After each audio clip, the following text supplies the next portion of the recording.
This is section 8.3, and we're going to talk about geometric sequences. So far, we've done arithmetic and we've done some neithers. Geometric is the last kind of grouping that we're going to talk about. A geometric sequence is just one where the ratios of corresponding consecutive terms are the same. Essentially, it just means that you are multiplying by the same amount each time. And I can't say divide this time. We could kind of get away with addition and subtraction when we were doing arithmetic. But when you say divide here, you could be talking about two different types of common ratios, which is the amount that we are multiplying by. And it has to be multiplying. It can't be dividing. So this first sequence, I'm just going to drop down here and quick talk about it. This sequence is going from 45 to 15 to 5. We're definitely going down. We can all tell that. I think we can kind of figure out that we're dividing by 3, but the common ratio is not 3. You can't even say divide by 3. You would need to say the common ratio is 1/3. So it has to be the amount that you are multiplying by, not the amount, not what you would divide by. It has to be what you're multiplying by. So a recursive formula for geometric, that you have to say what the first term is. After that, you would just say take the previous term and times by the common ratio. So just like this one, we just times by 1/3, times by 1/3, times by 1/3. The explicit formula would be first term and then the common ratio to the n minus 1. So find the formula for the nth term of the sequence, and then what is the ninth term? So we'll write our formula. We always want to write explicit. You only want to really do recursive if somebody asks you specifically to do a recursive. So my explicit formula here would be 45. My common ratio. We kind of talked about it. It's a little easy to tell what this is. So let's talk about how we would find a common ratio if it wasn't so easy. I mean, in the next one, we can see we're going to have decimals and we have some percents. So the way that you can find a common ratio, again, because it's just a ratio of consecutive terms. So I'm going to take 15 and divide by 45. And I'm going to take 5 and divide by 15. So if you take a term and divide by the one previous to it, the one before it, and divide both of those, you find out that you get 1/3. That is your common ratio. Both of those have to match. I have to get 1/3 and 1/3 in order to have a common ratio. They cannot be different. But that is one way to find the common ratio, is just to take a term and divide by the one in front of it. So my common ratio is 1/3, and then I would do to the n minus 1. So if I wanted to find the ninth term, then I would just plug in a 9. When you go to plug this in, it is important that you have those parentheses there. So when you're doing 1/3 to the, and I would just type in an 8. I wouldn't do 9 minus 1. It's just more places where you can make a mistake. Some calculators, if you don't have parentheses around this, then it will get messed up. So just do that math in your head and enter it as an 1/8. So I've got that decimal, which is totally fine. I'm also going to switch it to a fraction because some of your calculators are doing that. So 5 over 729. Which is about 0.00686, we'll say.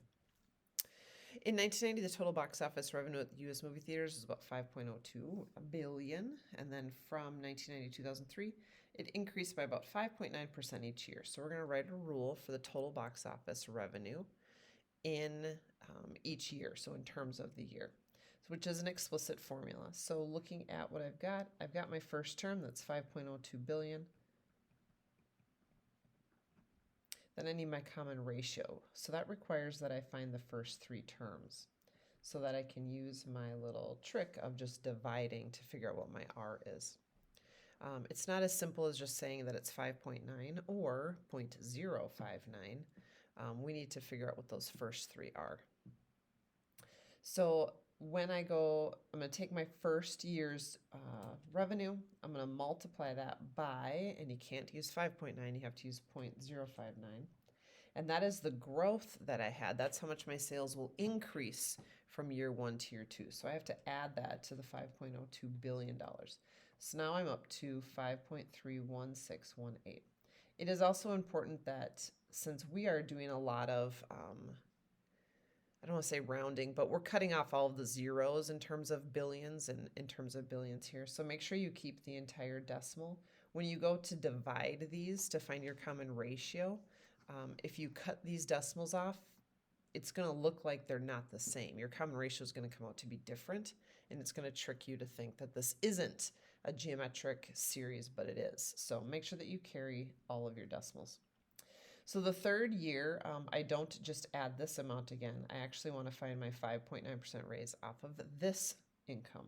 So we're going to times that by 0.059. That's my new growth for the next year, so it's a different growth. And then we're going to add that to the 5.31618. So 5.62983,462. Okay, now we're just going to divide this by this and this one by this one. So it looks like that's my common ratio. We're going to do it again to make sure. So 5.31618 divided by 5.02. Looks like my common ratio is 1.059.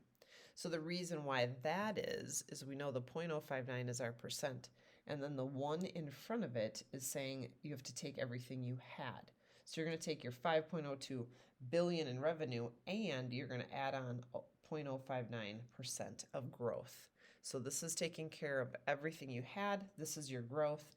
You need them both in order to figure out your new income. So when you are growing, you should have a 1 in front of your percentage.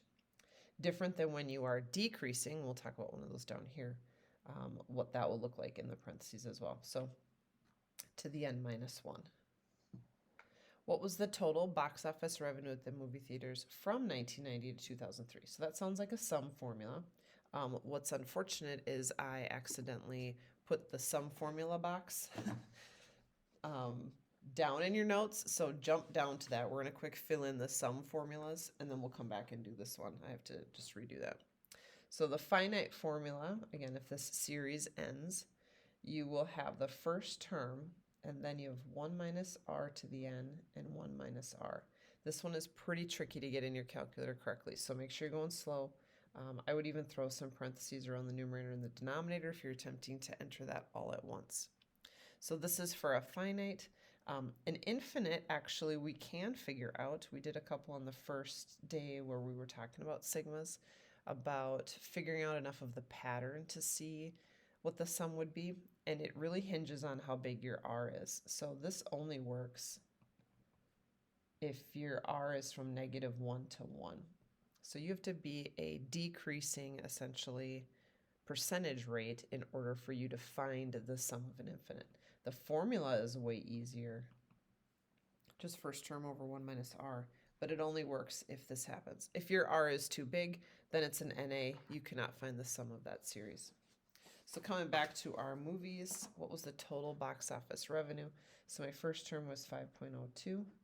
Then I've got 1 minus 1.059 to the n minus 1, and to the n, and we're going to have to count up and figure out how many years that is, and then on the bottom I also have 1.059.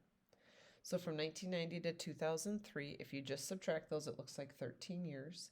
But remember, because we also want to include the first year or the last year, one or the other, means you always have to add 1 to that total. So this will be to the 14th. So 5.02 times, and then we've got our numerator, which is 1.059 to the 14th, divided by 1 minus 1.059, and we get about 104. This would be $104 billion. We'll go that far. Put a big old billion on there. Dollars of revenue from 1990 to 2003. Fred the Flea is on a pendulum, having a good old time. The first swing of the pendulum is 40 centimeters. So here it is. Little flea is sitting on there. And when it swings that first time, it goes 40 centimeters. And then he's over on this side. And then each swing only comes back 75% of the distance. So a little less, and then a little less, and then a little less. So that whole idea of only getting 75% of your previous swing means that you will never reach 0. You might be moving such a tiny amount that you can't see it, but you're always moving 75% of what you had. It also means you can't ever be negative, which makes a lot of sense in this context because we are talking about distance. I can't do negative distance. But in general, if you're going halfway to the door and then halfway to the door, you can never reach the door because you are only ever going halfway. Also, you can't go negative. So what is the total distance that he travels on this pendulum? So since that's going to go on forever, this poor guy is going to be just swinging on this pendulum forever. This is an infinite sum. So I just have to have first term, which is 40, and then 1 minus. If you're not convinced what your R is, we're going to figure out the first three terms, which I find to be the safest way to make sure that we're doing this right. So the first term is 40, and then we're timesing by 0.75 because we're only going to go 75% of the distance, and times by 0.75 and 22.5. So we'll do a quick check, make sure that when I take a term and divide by the one in front of it, I get the same thing.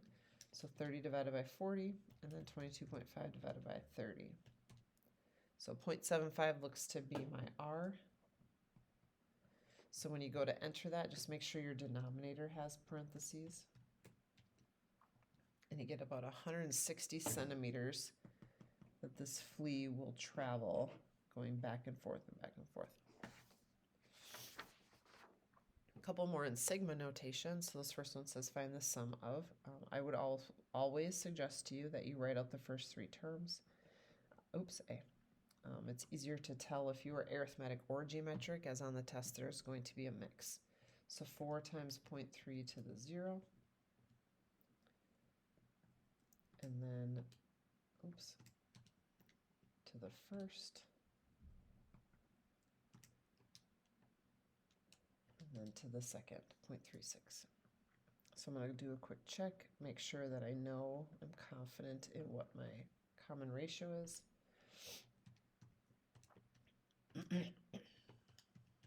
Looks like it's 0.3.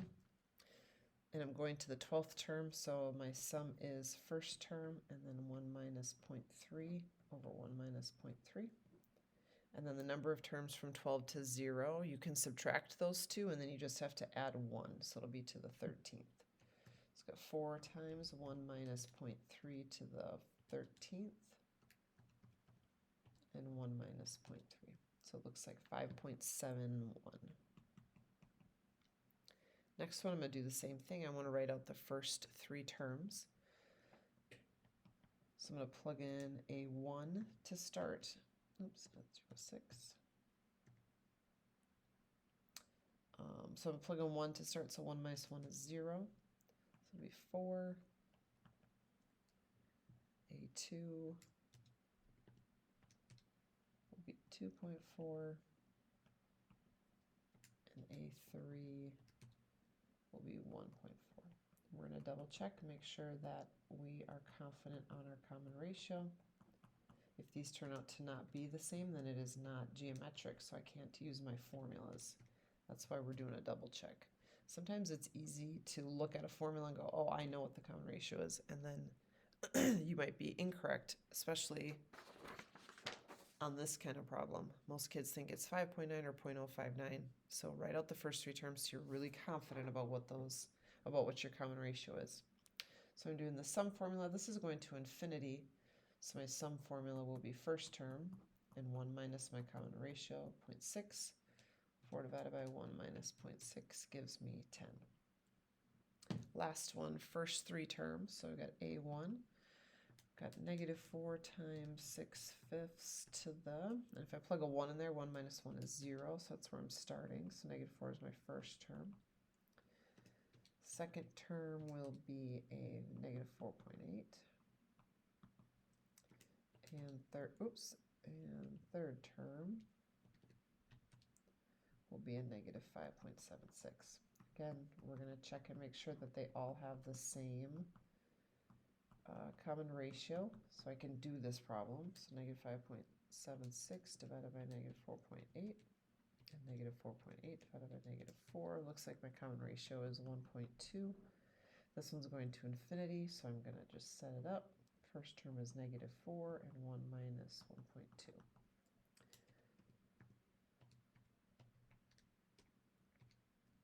And it was so easy for us to plug in numbers to get an answer. But your job is to know that your common ratio was bigger than 1. Your formula only works if your common ratio is less than 1. So this actually is NA.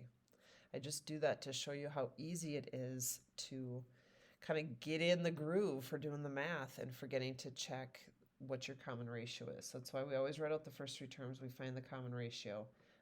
But you can totally plug numbers into this. Like your calculator is going to give you an answer, but it's your job to know that the common ratio is too big, so you cannot do a sum. So that's where I'm talking about. Our common ratio is 1.2. It's bigger than this, so we can't do it. If you're outside of this range, this interval, you can't have a sum.